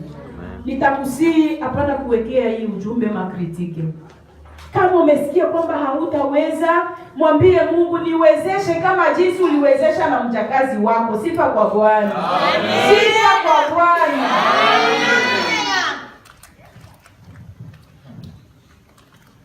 Ukisoma katika Mathayo 5:36, Yesu anasema huwezi kufanya unywele wako mmoja kuwa mweupe wala kuwa mweusi. Leo kuko marangi ngapi ya manywele? Naweza ni marangi mengi sana. Sasa niko najiuliza, kuna wakati mmoja anajiuliza, kaile marangi njoo inakuwaka mvichwa ya wazungu ama ni marangi zenyewe wanapaka? Labda wewe ambayo unajua utanifahamisha saa ya kutoka. Amen, amen. Amen. Bwana tusaidie wapendwa wangu. Ukisoma katika Methali 22:29 inasema ya kwamba fahari ya vijana ni nguvu zao, lakini uzuri ya wazee ni kichwa chenye imvi. Wazee wanakataa imvi, wanapakala sijui kama ni masiper, kama black, kama super black. Wanapakala mayombo makanda, ba vijana nabo wanasema maimvi mkuje huku mumameshe na mumaplante, wanaweka vichwani. Alafu hayo yote ma distraction ambayo shetani iko na kuweka ndani, kukusaulisha ya kwamba kesho yake parapanda inaweza kulia, kifo inaweza kufika, na unakosa nafasi mbele ya Mungu. Jehanamu inakulogota. Mungu atuhurumie sana. Amen, amen. Amen. Na Mungu anasemaka huku huruma. Hapana. Bwana atusaidie. Kama tunasema Bwana atuhurumie, tunasema amen. Sababu wakati tunaitika amen na iwe hivyo. Sasa ukinirudishia tena huruma ndio kusema nini? Amen. Haleluya. Jina la Bwana libarikiwe. Najua hata safari za injili ya miaka 9 nilifanya, niliporudi nyumbani nao wanakuwa mwilo hiyo. Nilienda na kosoa vingine kama vile walisha kuvizoea. Unaona hivyo vyote tuko na vitosha huko nje. Amen, amen. Kwa Eglise de Reveil. Niliendelea kukosoa, sijui kama wengine wangali navyo kichwani ama wamekwisha kuviacha. Bwana tusaidie sana. Ukisikia mtumishi anasema Bwana atuhurumie, itika amina. Ni kusema na iwe hivyo. Bwana atuhurumie. Amen. Bwana atuhurumie. Amen. Asante sana. Najua wakati nilitumika Goma, mama moja nabii akanambia, mama wako wanasikia ile majina yenye bako naandika kuile mameshe, mimi Mungu alinifunulia ni jina ya kila pepo. Sasa kama bakikusuka bule 10 mkichwa, ni pepo ngapi? Bakisuka kama ni 3, kama ni 4. Kwa kweli watoto wa Mungu sikuja kuwachekesha, ninabeba mzigo. Amen, amen. Amen. Nabeba mzigo, sijui niikimbilie wapi. Niliona mama moja kule kwetu siku moja, kumbe aliendaka kama kusukiwa maplante yake mkichwa. Ndio wanaita weaving. Yes. Anakuja anafete na watoto katikati ya usiku. Sauti ya Mungu inamwambia, ondoa manyoya ya kondoo kichwani nizungumze na wewe. Ataondoa hayo na mikono yake. Ilibidi watoto ndio walete sizo wakakatakata. Walipomaliza kukata, sauti ya Mungu kamwambia, leo wokovu imeingia nyumbani mwako. Amen. Hakuna mambo ya amen. Amen, amen. Amen. Kumbe mtu anaweza kuwa Mkristo wa miaka kanisani na wokovu bado haijaingia ndani ya maisha yake. Mtu anaweza kuwa na mahuduma mengi, kumbe bado wokovu haijapata nafasi ndani ya maisha yake. Hapana, wapendwa wangu. Amen, amen. Amen. Mungu atusaidie, tubadilike. Ilitaka kuniletea mara nyingi niko na kwepa hii ujumbe. Ilitaka kuniletea shida nilipoenda kuhubiri Burundi. Moja tutahubiri naye anatoka Kongo. Maplante yake kule, mabiju, mashenete, vile vyote mujumbe nitasema. Nilienda kwa mafungo siku ya posho, naambia baba nirehemu, nihubiri tu injili, niachane na hii mzigo ya mapambo linibebesha, sababu mwenzetu mhubiri naye anabifanani. Amen, amen. Hatutashindana wahubiri wawili kwenye madhabahu baba. Nilipopumzika kidogo na kuja kuona mtu anakuja akaninyang'anya mafunguo zote zenye nilikuwa nazo. Nilikuwa na gari nzuri kapelekwa, nikashituka. Nikamwambia Mungu, nitasema kila kitu kaweka ndani yangu, nitasema. Amen. Amen, amen. Amen. Wapendwa, kama tutaogopa kuwaambia kweli, hakuna yenu mbingu ambayo mtaingia ndani, na sisi hatuna mbingu ambayo tutaingia ndani. Furahia mtumishi ambaye iko nakwambia kweli, acha dhambi uingie mbinguni siku moja. Sifa kwa Bwana. Sifa kwa Bwana. Na ile kila mahali niko napita naambia watumishi wa Mungu, muambie kanisa kweli wapone. Kama hamtawaambia kweli, ninyi hamtaingia mbinguni, na kanisa lenyewe mko naongoza halitaingia. Ni heri mchungaji apate hata watu 5 ambao watapresente mbele ya ya Mungu Baba, ndio hawa ambao nimeleta mbele yako. Sifa kwa Bwana. Sifa kwa Bwana. Sababu leo Wakristo wako na intimidewa watumishi. Ukiendelea kusema vile nitavitoka ama nitaenda. Utatoka, utaenda, unaenda mikono ya shetani, jehanamu iko na kungoja kule mbele, na Yesu ataleta 10 zaidi ya 1000. Amen. Amen. Amen. Yesu Bwana wa majeshi makuu. Mfurahie watumishi, waambie kweli. Niko naambia watumishi, kama Wakristo watawaima mikate na masamaki na manyama, muambie kweli tu, Yesu iko na zaidi ya mikate na manyama yenyewe atawapatia. Lakini bora tu muingie wapi? Mbinguni. Nilipoona vile nalilia Mungu rehema, siku ya Mungu tunaenda kanisani sababu tunatumika asubuhi na magharibi. Kuliko aje basi anafinika hata mawivingi yake na kitambala, mtu mwenye atahubiri. Anakuja kichwa wazi na anakuja na vanilia kuna pantano. Ilikuwa kanisa moja ya Church of God. Amen, amen. Amen. Amen, amen. Kumbe ndani ya mkutano mchungaji wa Kristo wako anamtumia mwanoti, utakubali tu mwanamke mwenyewe anavaa pantalo asimame mkutano atuhubiri. Naye anamwendea representa wao. Mchungaji alikuja kunambia sasa nyuma. Anaendea representa anamwambia, tulishapanga wahubiri, tulishatangaza wahubiri wawili, tuache tu ipite vipi. Yeye ndiye alianza kuhubiri. Sasa nilisimama nikasema yote. Kumbe ile nilisema ilisaidia hata wengine kwenye mkutano ambao walikuwa mashaka. Tulipotoka sasa tulikuja kuhubiri tena magharibi, akaja anavala sasa mzuri, anafinika na kichwa yake. Amen, amen. Na sasa tulitoka, mchungaji akanambia, mama, kwa sababu yule mwenzako alipokea mwile ujumbe yenyewe ulituletea. Sifa kwa Bwana. Sifa kwa Bwana. Tuseme kweli, sababu watoto wa Mungu wako ndani ya mkutano. Mtoto wa Mungu anasikiaka sauti ya baba yake iko nasema naye wakati mhubiri anasimama. Sifa kwa Bwana. Amen. Sifa kwa Bwana. Achana na yale yote ambayo haipendezi Mungu.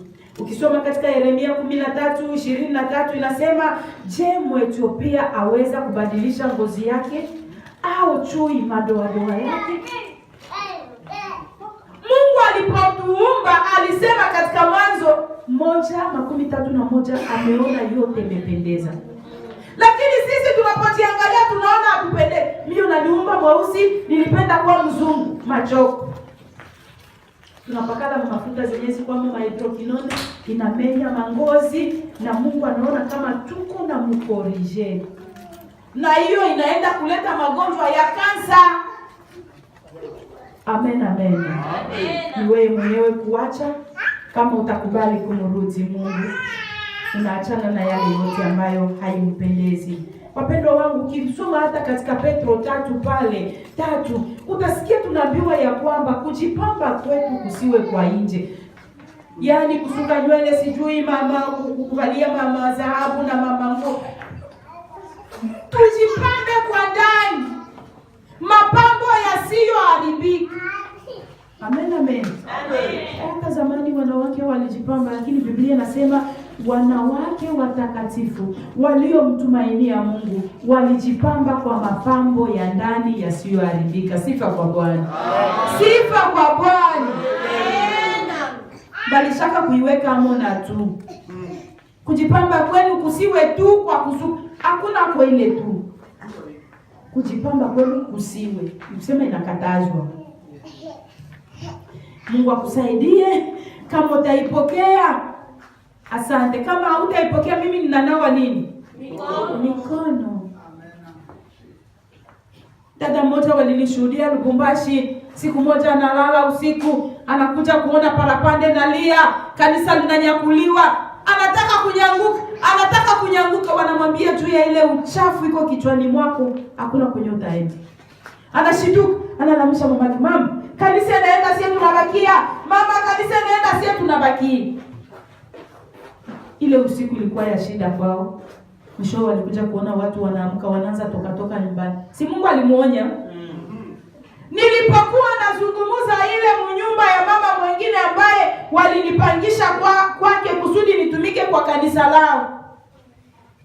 Binti yake ni mwimbaji. Kisha kanambia mama, na mimi nilishakaiona. Haikukua juu ya meshe. Mimi nilikuwa nasukiwa hii nywele. Tunaona sijui mlikuwa mnaona Kongo watoto wanasukiwa wanawake.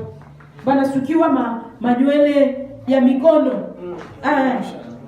Ilikuwa shurti sheria ya masomo. Wanasukiwa manywele ya mikono. Bwana tusaidie. Amen. Amen. Anasema mimi haikukua ni meshe, ile nywele yangu yenyewe walinisuka. Parapanda ilipolia, anataka kunyanguka, wapi haiwezekani. Wanamwambia sababu ya ile uchafu iko kichwani mwako, hakuna konyota hivi. Mama yake kanambia, "Mama, umekuja hapo na nikuta mimi nasukiwaka." Mimi nasema hapana, na mimi nilishakaiona. Anasema ule binti unamuona pale, Mungu alikuwa anampatia mafunuo mengi sana ya kutusaidia, lakini hivi hakuna. Nikamuuliza kwa masomo wote wanasukiwa, akasema hapana, wanapunguzaka nywele. Wale ambao hawatasukiwa wazazi wanawasemea wanapunguza nywele. Kamwambia timiza kutaka ya Mungu. Amen. Amen. Wapendwa wangu, Bwana yuko anatakasa kanisa kwenda mbinguni. Magumu ni kwamba walimu wako wengi. Wengine wanaambia Wakristo mwanamke yuko kama liua, anapaswa kujipamba. Maua yenu njoo hii kwa gisi mulinunua hayo, si vile? Na mama unaweza pakala ingine rangi kuima huko. Kama Mungu sisi wanawake ametuumba kama maua, na wanaume wanapotutazama wanatupenda. Mnanifuata huku? Wanaume wanapotutazama wanatupenda. Tuna nini yetu ya kutoa makiki kwenye Mungu aliiweka, unaipandisha na izungulusho na ileta huko. Mara makucha, wengine wanapaka marangi kwenye makucha. Lubumbashi mabinti walikuwa wanakuja kuniomba mashauri. Wanaweka na huku kwa huku. Njoni makope. Wengine wanaongeza makucha, walinambia tulikuwa tunaongeza makucha yenyewe haitafuli. Ukifanya hivi inaluma. Kutumwa ya nini? Amen. Amen. Original ya Mungu siko pale, unafanya nayo kazi zote. Wakituongeza hii ya Mungu unakuta macho yako kilo na usingizi. Amen. Amen. Bwana tusaidie sana. Amen. Mungu tuonee huruma. Wengine wanasema Mungu angalie mwili, anaangalia roho. Roho iko kumuti, iko kumili. Tusomee Wakorintho wa kwanza 6:19 hadi 20. Tusomee pale haraka, tunakaribia kumaliza. Mnivumilie nikiwa mzigo ambayo nabebeshwa. Wakorintho wa kwanza 6:19 hadi 20, usikie inasema nini? Soma Wakorintho wa kwanza 6:16 hadi 20. 19 hadi 20. Soma katika jina la Yesu Kristo. Amen. Au hamjui ya kuwa mwili wenu ni hekalu la Roho Mtakatifu aliye ndani yenu, mliyepewa na Mungu, wala ninyi si mali yenu wenyewe? 20. Maana mlinunuliwa kwa thamani. Sasa basi mtukuze Mungu katika miili yenu. Amina. Amen. Ni neno la Mungu. Hatuko mali yetu wenyewe, tumenunuliwa kwa bei ya damu ya nani? Ya Yesu. Walimu wasikupotoshe. Wako wanataka wakupambe ubakie mjinsi ulivyo na kesho wakupie pesa zako. Juu wanayoba kikwambia kweli utakimbia. Mungu wasaidie nao zawabu yao iko. Wakati nilitumika Kampala, Dada mwingine akaniuliza, kanambia mama, sasa Yesu ya Mungu ba Afrika alitupatia nywele za kidogo, akapatia wazungu nywele ya mingi. Amen, amen. Amen. Soma Warumi 9:19 hadi 20 nasema nini? Saidie Mungu. Warumi 9 19 hadi 20. 19 hadi 20. Nasoma, basi utanambia, mbona angalia Mbona? Rudi. Basi utaniambia, mbona angali akinilaumu? Amen. Mbona angali akilaumu? Ya, kwa maana ni nani ashindanaye na kusudi lake? Aya 20. La sivyo, binadamu, wewe unani umjibie Mungu? Mjibuye Mungu. Umjibuye Mungu? Je, kitu kilichoumbwa kimwambie yeye aliyekiumba, kwa nini kuniumba hivi? Amen. Amen. Tuliumbwa, tumwambie mwenyewe alituumba juu ya nini ulituumba hivi. Nywele ambazo alitupatia naona kwamba zinatosha, zenye alipatia wazungu anaona kwamba zinatosha kwao. Amen, amen. Amen. Alituumba kwa mfano na sura yake, jinsi wazungu walivyo ndio mfano na sura yake, jinsi Waafrika walivyo ndio mfano na sura yake. Hatuna la maswali. Amen, amen. Amen. Kusoma katika Kumbukumbu la Torati 22:5 inasema, mwanamke asivae mavazi ya pasayo mwanamume, mwanamume asivae mavazi ya pasayo mwanamke. Ni machukizo mbele ya Mungu. Wamama hawataki kuvaa vikwembe, hawataki kuvaa makanzu, hawataki kuvaa majipe, wanapenda wavae sasa nini, mapantalo na makapitulu. Bwana tusaidie wapendwa. Kanisa, acha niwaulize. Kama mnakuja hapa mnakuta wababa nao wanavaa malibayana vikwembe, mnaweza bakia humu? Mnacheka, niko nauliza, mnaweza kubakia humu? Hapana. Mtasema wanapata nini? Lazimu ya kwenye. Lakini sasa wakati wanawake wanavaa mapantalo, haiko wazimu. Haiko wazimu. Amen, amen. Amen. Nilipokuwa Kinshasa, kaka yangu mke wake aliniambia kama mke wake ni evangelist, anavalaka mapantalo mara ya mrefu, mara ya mfupi. Namuuliza hivi, njoo manguo yenyewe nanunuliaka mke wako hivi. Wakati anaikala na mke wake anamwambia, sikia kisi maina yako yuko nasema. Kisha naye akamjibia. Acha niseme Kiswahili. Akamjibia anamwambia hivi, sasa yeye Demai haoni kama tuko Kinshasa huko. Amen, amen. Amen, amen. Wapendwa wangu, hakuna Mungu wa wazungu, hakuna Mungu sijui wa villageois, ama kwamba hawa ni sijui wa wazungu, hawa ni wa weusi. Hakuna Mungu wa basitade sijui na ba villageois. Mungu ni Mungu mmoja ambaye tuliamini sote, na kwa wazungu na kwa weusi. Haleluya. Na kwa matajiri na kwa maskini, na ni yeye atakayehukumu kila tendo likiwa njema wala baya. Amen, amen. Amen, amen. Nilitumika hata kukambi, na waambia kuko wamoja wako wanakuja, walikuwa wanavaa vizuri Kongo, wanakuja huku wanaanza kuvaa vibaya. Ase tujifunze kwanza gisi tutakuwa na vaa Ulaya.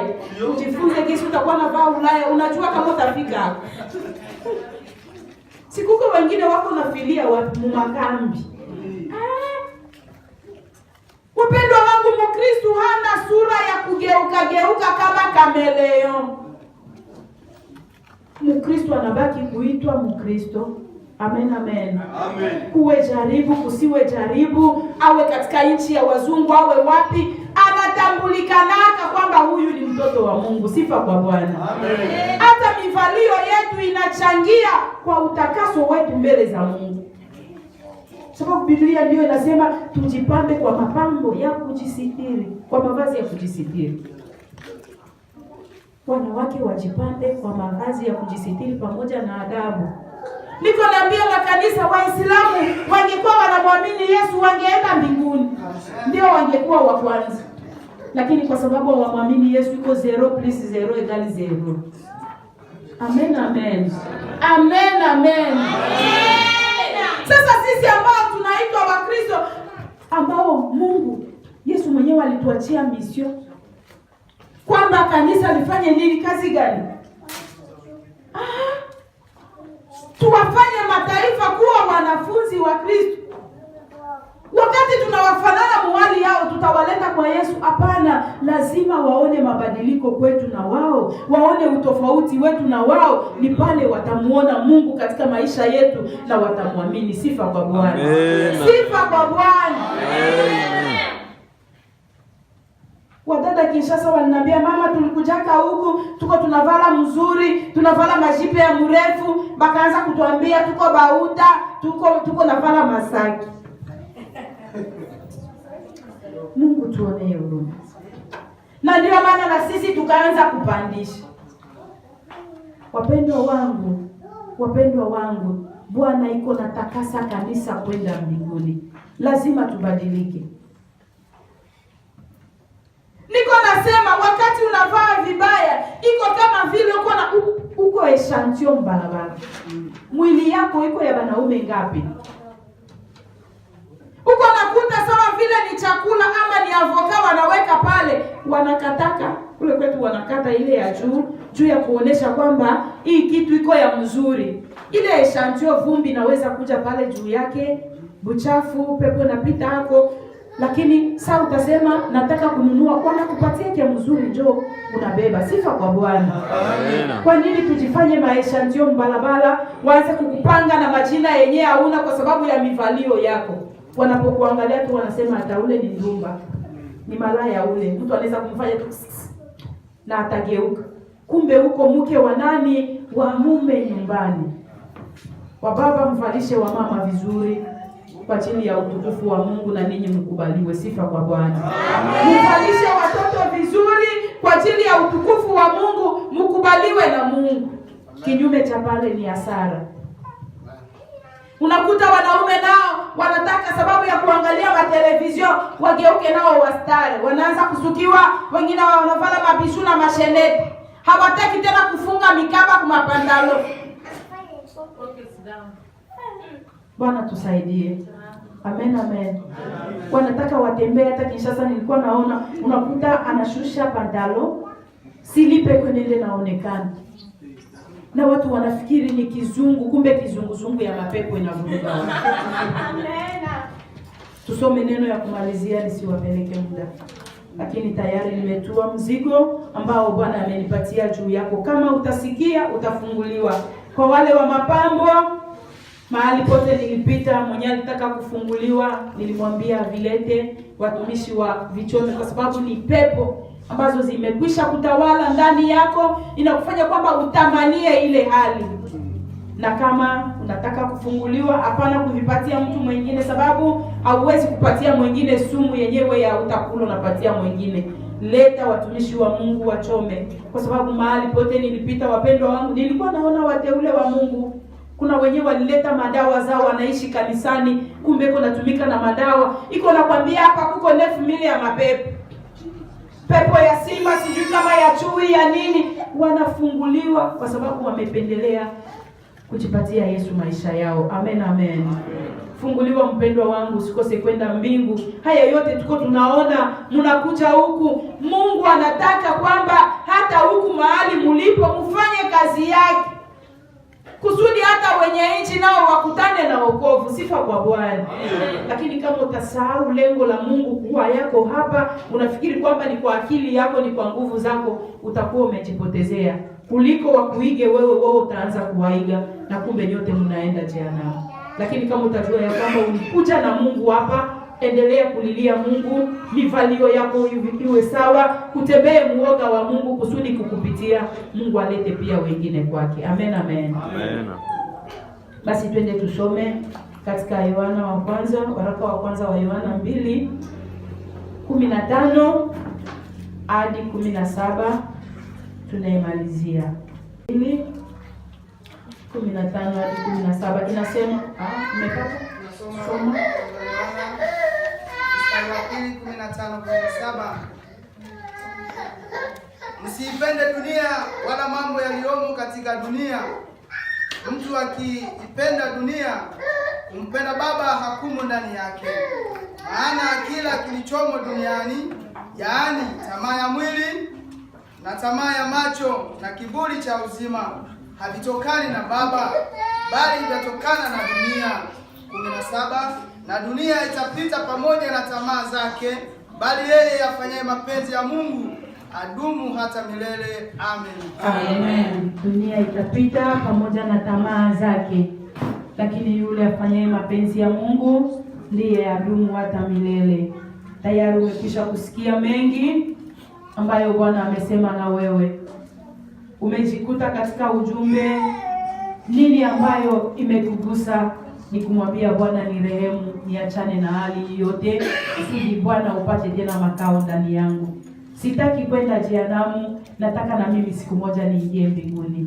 Umesikia ushuhuda wangu kwenye Yesu alinitoa katika mateso makali, lakini leo amefanya kwamba wale wote ambao walikuwa wananichukia amewasogeza karibu yangu. Na wewe ujiangalie wapi ambako kwenye unashindwa. Labda uko unakutana na majaribu, nafikiri Mungu amekuacha, Mungu hakujui, haiko pamoja na wewe. Ni kumwambia Bwana unirehemu, nianze tena hatua mpya na wewe. Neno la Bwana libarikiwe kwenu na kwangu katika jina la Yesu. Amen. Amen. Utainamisha uso wako.